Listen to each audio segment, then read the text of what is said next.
significa para mim. E quando eu digo o que a cruz significa para mim, não significa necessariamente para mim, Nelson Viegas. Portanto, não é um testemunho pessoal. Poderia ser um testemunho pessoal, eu poderia dizer o que a cruz significou para mim, o que a cruz significa na minha vida, como é que ela me transformou, como é que ela me mudou, que tipo de pessoa que eu era, que tipo de pessoa que eu sou, mas não é esse o objetivo. O objetivo é que nós percebamos que este mim, o que a cruz significa para mim, esse mim é cada um de nós que está a ouvir esta mensagem, cada um de nós que em casa vai ter a oportunidade de ouvir esta mensagem, portanto é todas as pessoas que de alguma forma têm contacto ou podem vir a experimentar, portanto, a cruz de Cristo. Portanto, esta quarta mensagem, o que a cruz significa para mim, deverá ter a capacidade de mudar, portanto, a nossa vida, de transformar o nosso comportamento, de transformar a nossa relação com Deus. E nós vamos começar, irmão, vocês sabem, eu gosto muito do Antigo Testamento, e nós vamos visitar o Antigo Testamento para perceber o significado da cruz para cada um de nós. Nós vamos visitar o livro de Levítico e vamos visitar o livro de Deuteronômio. Existe um evento tremendo na história do povo hebraico, algo muito estranho, que fala sobre a natureza de Deus, que nos ajuda a perceber quem Deus é, ajuda-nos a perceber a sua maneira de pensar e a sua maneira de ser, mas que mais uma vez é loucura para os homens. Existe um evento na Bíblia que é chamado o Ano do Jubileu. Quando o povo de Israel está a chegar à Terra Prometida, o livro de Levítico deverá ter sido escrito sensivelmente no ano 1446, segundo alguns historiadores, durante o período, portanto, do Êxodo. Portanto, deverá ter sido nesta altura, mais ou menos antes de Cristo, como é lógico, deverá ter sido mais ou menos nesta altura, ou então enquanto o povo estava acampado no deserto de Moab, antes de tomar posse da Terra Prometida, antes de fazer a travessia do Jordão. Mas há ali, portanto, um momento em que este decreto é dado por Deus aos homens. E que decreto é este? Que de 7 em 7 anos, portanto, a cada 49 anos, todos os servos deveriam ser libertos. Não apenas os servos, as terras também, as propriedades, mas eu não quero falar de terras nem de propriedades, quero falar de pessoas. A cada 49 anos saiu um decreto, e esse decreto, portanto, encontramos isso em Levíticos 25 e em Deuteronômio 15. Se os irmãos quiserem ler, portanto, o texto na sua íntegra, não vale a pena, fala de muitas coisas, mas aquilo que nós temos que perceber é que foi decretado, o Senhor decretou que a cada 49 anos, todos aqueles que estavam em cativeiro deveriam ser libertos. E esse ano é conhecido pelo ano do jubileu. Quando nós hoje falamos, irmãos, de júbilo, nós falamos de som de júbilo, falamos de júbilo. A primeira coisa que nos ocorre é uma alegria. Júbilo passou a ser sinónimo de alegria. Mas júbilo não era mais nem menos do que o som constante que era produzido pelo chifre, pelo corno do bode. Quando soprado de forma retorcida, aquilo fazia um som. E esse som é que é chamado som de júbilo. E esse som era muito importante quando ele era tocado, ele anunciava a libertação de quem estava em cativeiro.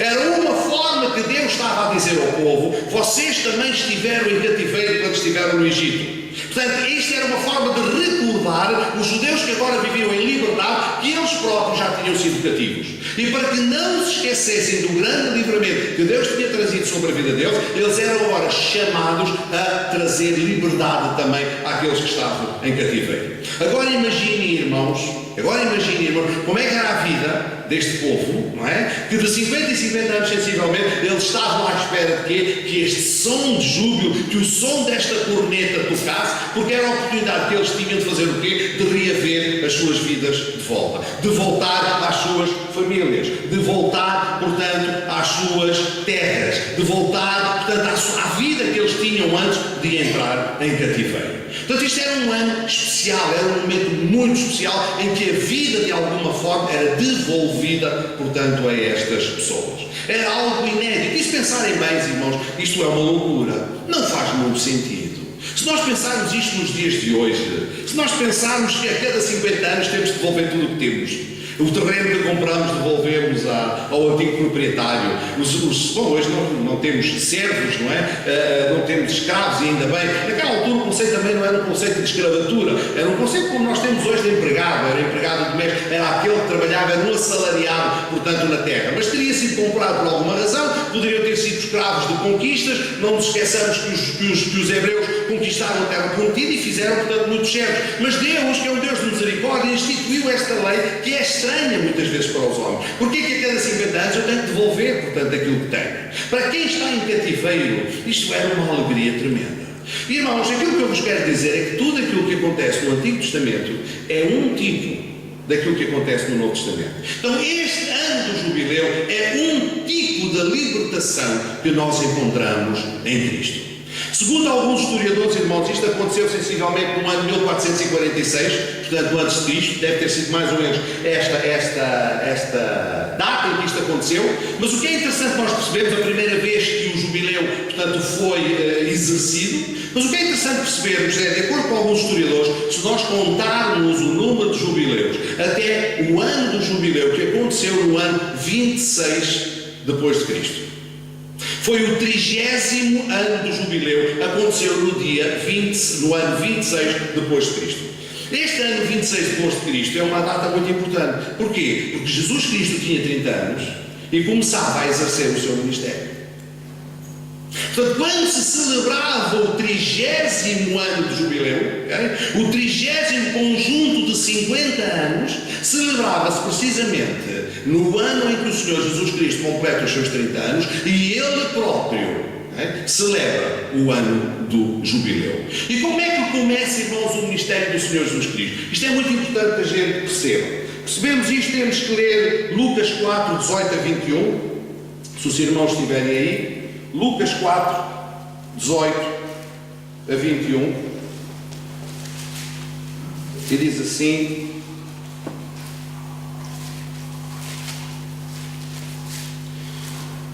a partir do versículo 15 diz basicamente isto, e diz que o Senhor ensinava nas suas sinagogas e por todos era louvado. Diz que chegando a Nazaré, onde fora criado, entrou num dia de sábado, segundo o seu costume, na sinagoga e levantou-se para ler. E foi-lhe dado o livro do profeta Isaías. E quando abriu o livro, achou o lugar onde estava escrito: o Espírito do Senhor é sobre mim, pois que me ungiu para evangelizar os pobres, enviou-me a curar os quebrantados do coração, a apregoar a liberdade aos cativos, a dar vista aos cegos, a pôr em liberdade os oprimidos, e aqui a anunciar o ano aceitável do Senhor. E fechando o livro, tornou a dá-lo ao ministro, assentou-se, e os olhos de toda a sinagoga estavam fitos nele. Então começou a dizer-lhes: hoje se cumpriu esta escritura em todos, nos vossos ouvidos. Hoje se cumpriu esta escritura em vossos ouvidos. Portanto, isto é uma escritura, isto é um texto do livro de Isaías que o Senhor tinha acabado de ler, que anunciava precisamente o quê? O ano do jubileu que estava a ser celebrado naquela altura. Mas, irmãos, era um ano que estava a ser celebrado, mas este hábito de libertar os cativos já se tinha perdido há muito tempo. Porque é algo que é contrário à natureza do ser humano. Nós não queremos largar nada, nós não queremos abdicar de nada daquilo que temos. Portanto, isto era celebrado, em teoria, mas mais como uma festa e não como uma prática. E o Senhor Jesus Cristo, na celebração do 30º ano do jubileu, vem afirmar exatamente a mesma coisa, dizer: hoje é chegado o dia da libertação, hoje é celebrado o ano do jubileu. Celebrado uma vez para todo o sempre. Porque o Senhor Jesus Cristo veio o quê? Anunciar a libertação de todos aqueles que estavam em cativeiro. Anunciar a libertação de todos aqueles que estavam debaixo do jugo do pecado. Anunciar a libertação de todos aqueles que de alguma forma estavam presos, oprimidos, dar vista aos cegos. Anunciar o ano aceitável do Senhor. Irmãos, Isaías 9:2 diz o seguinte. Este texto é muito lido na altura do Natal, mas é muito importante que nós percebamos que Natal está no coração do ser humano quando encontra Jesus. Diz assim: o povo que andava em trevas viu uma grande luz, e sobre os que habitavam na região da sombra da morte resplandeceu a luz. E Mateus 4,16 fala-nos exatamente do mesmo texto, como confirmando a profecia que estava no livro de Isaías. E o povo que estava assentado em trevas viu uma grande luz, e aos que estavam sentados na região e sombra da morte, a luz raiou. Então, irmãos, é importante percebermos que este ano de jubileu que antigamente se celebrava libertando fisicamente as pessoas. Mas a verdade é que as pessoas continuavam presos em seus pecados, em suas ofensas, mortos. Mas Jesus Cristo veio nos trazer uma vida, uma libertação que perdura para sempre. Não uma libertação que só funciona de 50 em 50 anos, não uma libertação que funciona apenas por imposição de decreto de lei, mas uma imposição que já estava, uma libertação que já estava no coração de Deus desde a fundação dos séculos. E nós, irmãos, muitas vezes não percebemos que significa para nós que a vida do cristão deve ser uma vida de júbilo. Não o júbilo que significava o som da trompeta, mas o júbilo que significa encontrar a liberdade em Cristo, que é aquilo que o Senhor Jesus Cristo nos veio trazer, irmãos. A Bíblia diz, Gálatas 3:13, eu hoje tenho alguns versículos para os irmãos, mas é bom, ficamos a conhecer bem a palavra do Senhor. Gálatas 3:13, diz assim: Cristo nos resgatou da maldição da lei, fazendo-se maldição por nós, porque está escrito, maldito todo aquele que for pendurado no madeiro. Então, irmãos, entrando diretamente no tema, portanto, da nossa mensagem, o que é que a cruz significa para mim? Na realidade existia uma maldição por causa dos meus pecados, por causa da minha separação de Deus, por causa da minha desobediência, pairava sobre mim, pairava sobre todo o ser humano uma condenação. Nós fomos feitos em pecado, fomos gerados em pecado, estamos naturalmente separados de Deus e o nosso destino era efetivamente a morte. E diz a Bíblia, aqui em Gálatas 3:13, que Cristo nos resgatou da maldição da lei. Portanto, havia uma maldição que pesava sobre nós, que cedo ou tarde nós tínhamos que pagar. E diz que Cristo nos resgatou. Resgatou. O que é que significa a palavra resgatar? Resgatar significa, se nós estamos habituados a ver às vezes filmes na televisão, quando alguém é raptado e depois esse alguém pede um resgate pela vida daquela pessoa que foi resgatada. Então é determinado um preço, por troca daquela vida. O que a Bíblia diz é que existia uma maldição sobre nós e Cristo nos resgatou, portanto, dessa maldição. Ora, para haver um resgate pela nossa vida, teve que existir primeiro o pagamento de um determinado preço. É um facto que a Bíblia diz que Jesus Cristo pagou por toda a humanidade, mas nós não podemos diluir toda a humanidade no sacrifício de Cristo, como minimizando, porque na realidade a salvação é pessoal e de alguma forma intransmissível. Só eu posso ser salvo através do arrependimento dos meus pecados. Portanto, a morte de Cristo foi específica para cada um de nós. Portanto, na realidade, Cristo se fez a si mesmo o pecado, Ele aceitou a maldição que estava sobre nós, Ele tomou-a sobre si próprio e cravou-a na cruz. As ordenanças, todas as acusações que pesavam sobre cada um de nós, Jesus Cristo aceitou-as sobre a sua pessoa e cravou-as na cruz. Portanto, para que houvesse resgate, teve que existir uma troca. Um preço teve que ser pago. Amém, irmãos? O preço, a Bíblia diz que o salário do nosso pecado, o salário da nossa desobediência é a morte.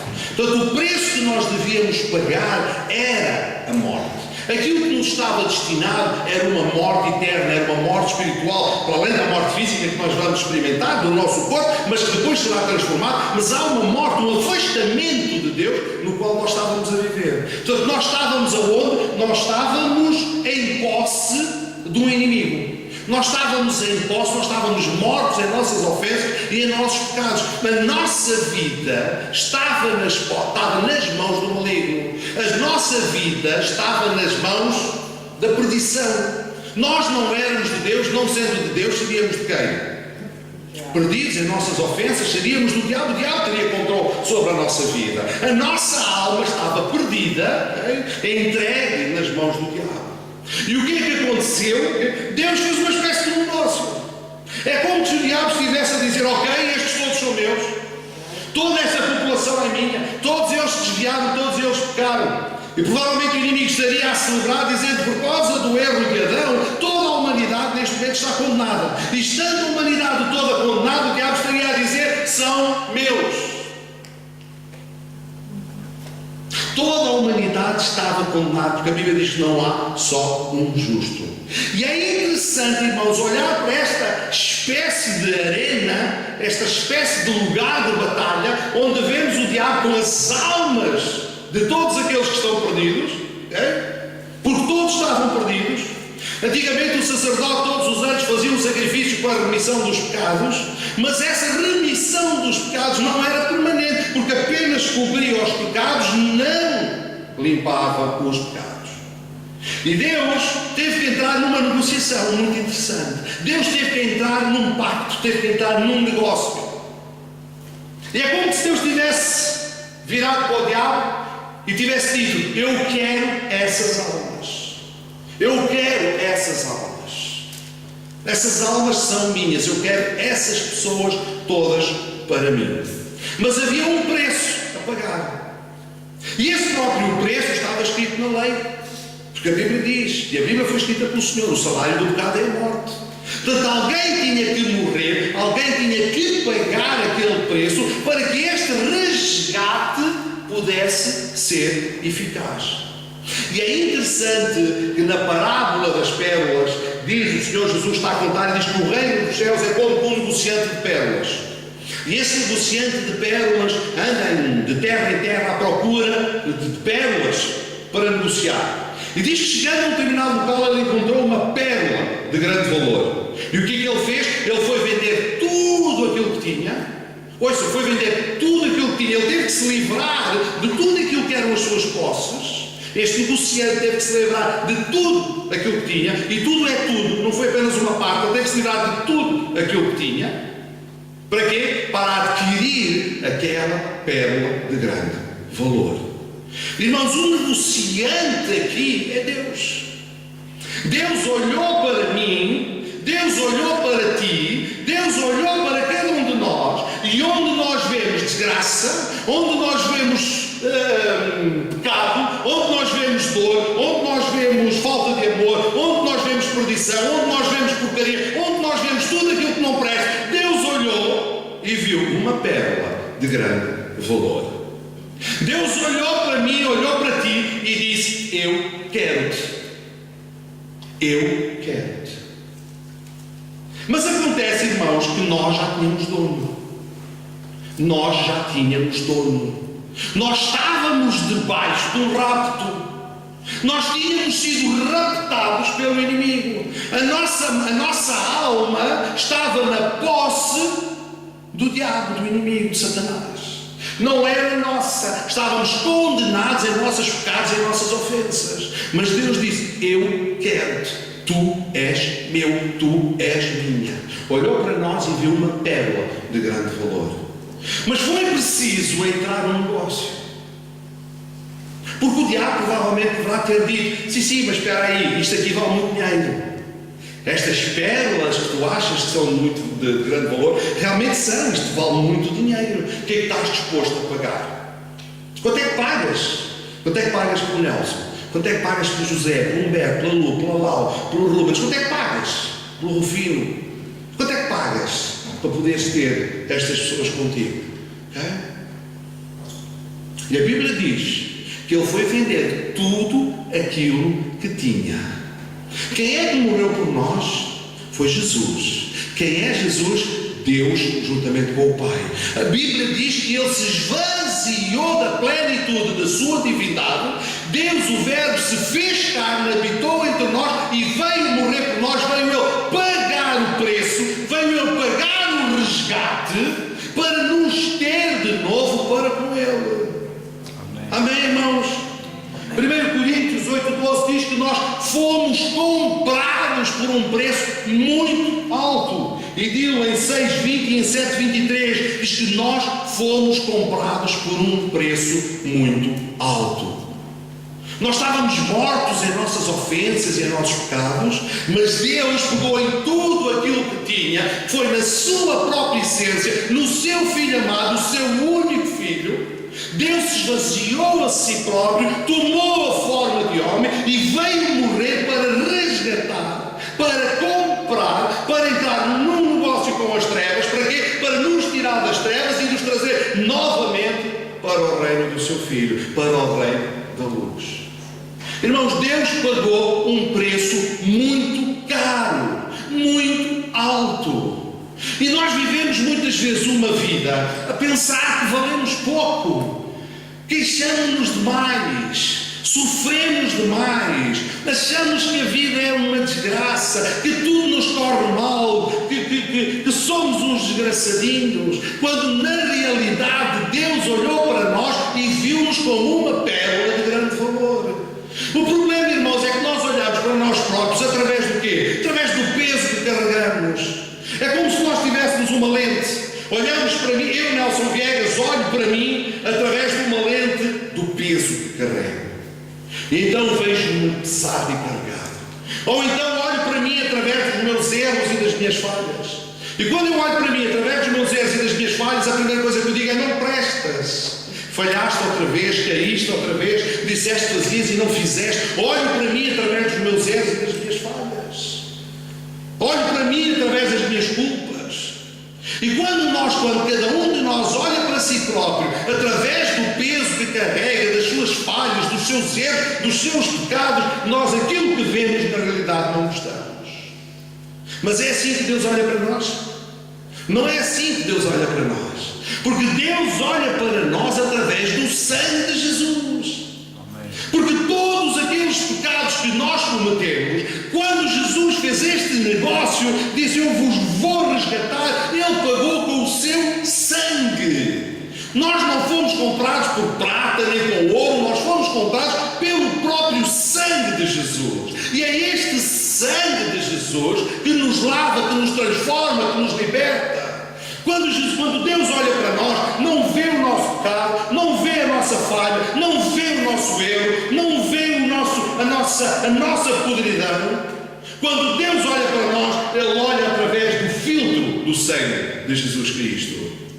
E quando eu peco, a Bíblia diz que tenho um advogado junto do Pai que intercede por mim. É como que se cada vez que eu pegasse, o Jesus se levanta e diz: eu já paguei. É como cada vez que eu for ali ao supermercado ou vou ao café, entro e digo: olha, eu queria uma bica, e a seguir eu vou pagar e alguém diz: já está pago. Ou eu vou ao talho e vou comprar carne, e quando eu vou pagar alguém diz: já está pago. Todas as minhas dívidas, tudo aquilo que eu uso neste mundo é como se fosse uma dívida. Todas as coisas que eu faço que são mal feitas é como se fossem dívidas que eu vou acumulando. Mas há uma altura em que eu vou pagá-las. E quando eu vou para as pagar, porque a Bíblia diz que o salário do pecado é a morte, quando eu vou para as pagar, é como se alguém já se tivesse levantado e tivesse dito: não, a conta já está paga. Portanto, quando Deus olha para nós, não olha para nós com olhos de quem tem dívidas. Amém? Deus olha para nós com olhos de quem já foi sarado, de quem já foi liberto, de quem já foi transformado. Porque nós somos transformados de glória em glória. Nós ainda não somos perfeitos, irmãos, é verdade. Paulo dizia: não sou perfeito, mas esquecendo das coisas para trás fica, prossigo para o alvo. Nós não somos perfeitos. Nós ainda estamos num processo de santificação, nós estamos num processo de transformação. Consoante nós formos transformando a nossa mente, conforme nós formos renovando a nossa mente através da mudança dos nossos pensamentos, conforme nós formos levando cativos os nossos pensamentos a Cristo, assim nós vamos transformando a nossa vida. E o eu de amanhã já não é igual ao de eu de ontem, porque o de ontem ficou para trás e eu preciso para o alvo. Cada vez que eu acordo, cada vez que passa um dia, cada vez que passa uma semana, cada vez que passa um mês, eu sei que estou cada vez mais parecido com Cristo. E aquilo que nós temos que aprender, irmãos, é não ter um juízo sobre nós que é superior ao de Deus. E nós muitas vezes impomos sobre nós um juízo que Deus não faz sobre nós. A Bíblia diz: Deus perdoa-me. Eu disse: mas isso é Deus, eu não me perdoo.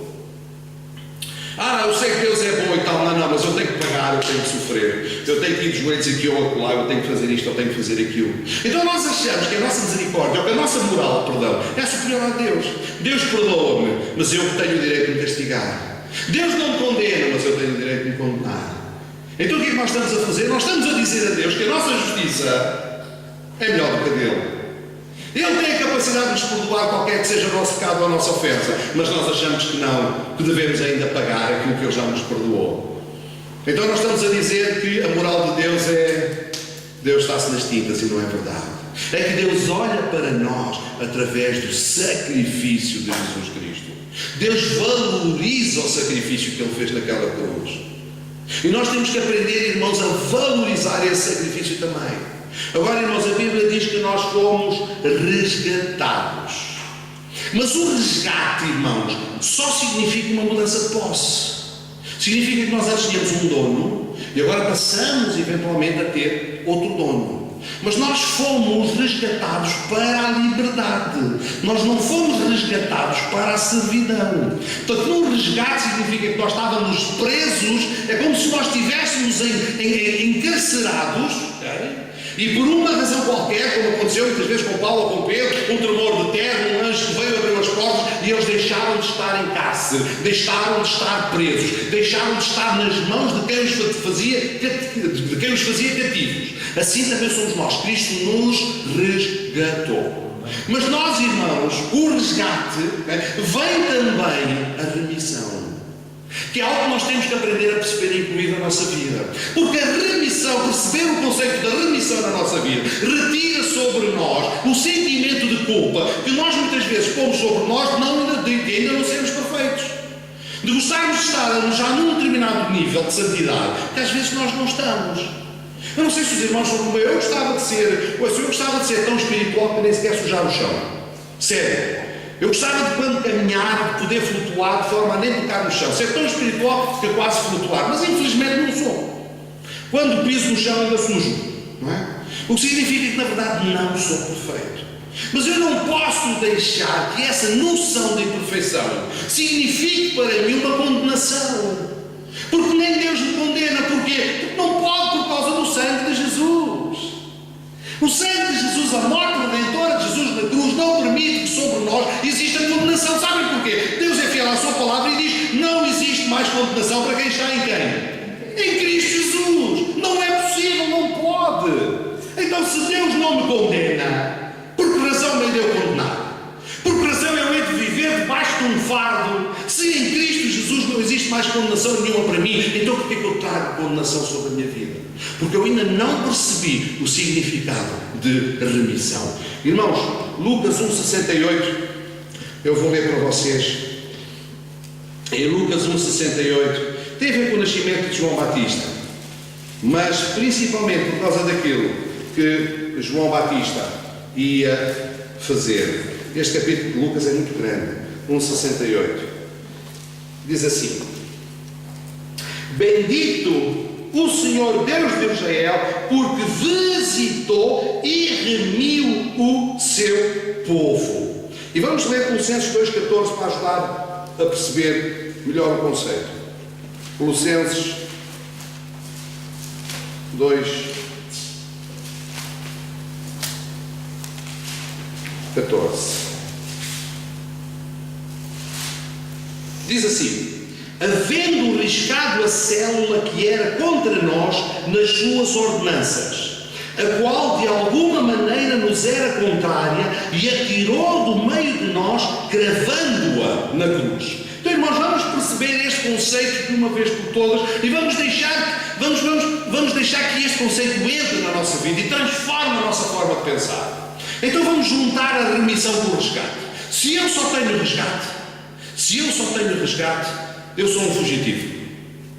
Sou um fora da lei. Sou um fugitivo.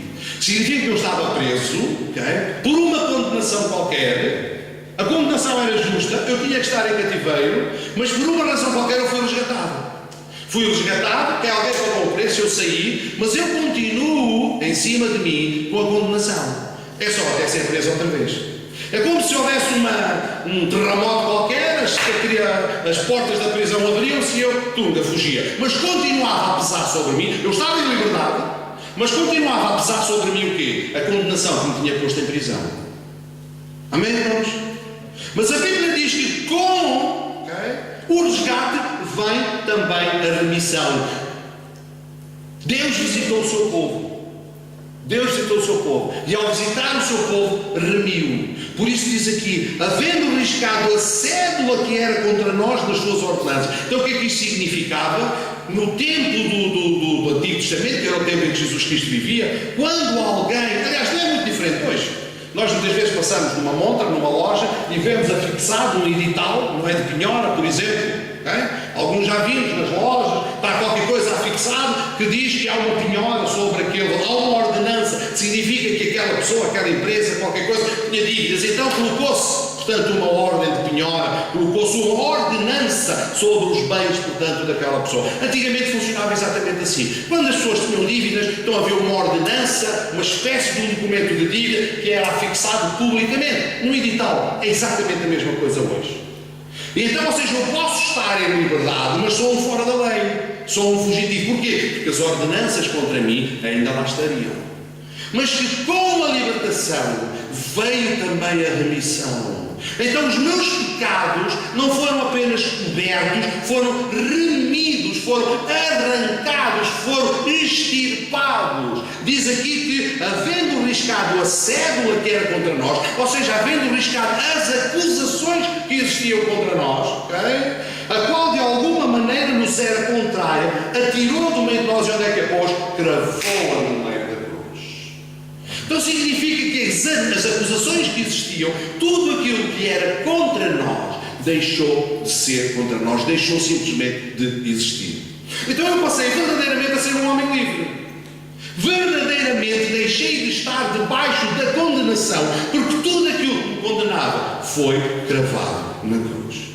Os pecados que eu já cometi e aqueles pecados que eu ainda vou cometer. Qualquer que seja a acusação que se levante contra mim, essa acusação foi cravada naquela cruz. Portanto, eu fui resgatado, eu fui comprado, mas juntamente com esta compra, com esta aquisição, as ordenanças, as acusações que existiam contra mim foram simplesmente anuladas. Deixou de existir qualquer tipo de condenação.